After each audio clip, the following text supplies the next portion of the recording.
Channel पर नए हैं तो चैनल को सब्सक्राइब कर दे दोस्तों और बेल आइकन दबाना ना भूले दोस्तों।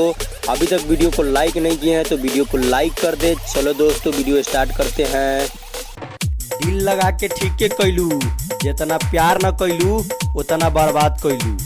कि दिल लगा के ठीके कैलू, जितना प्यार न कैलू उतना बर्बाद कैलू। राजा तो तारा बचपने से प्यार कैले, राजा तो तारा बचपने से प्यार कैले, तब काहे छोड़ के दूसरा के घरे गइलू। जा रे भोसरी वाली, तू ही ठीके कैलू, नैहर से मरवा के ससुरा गइलू।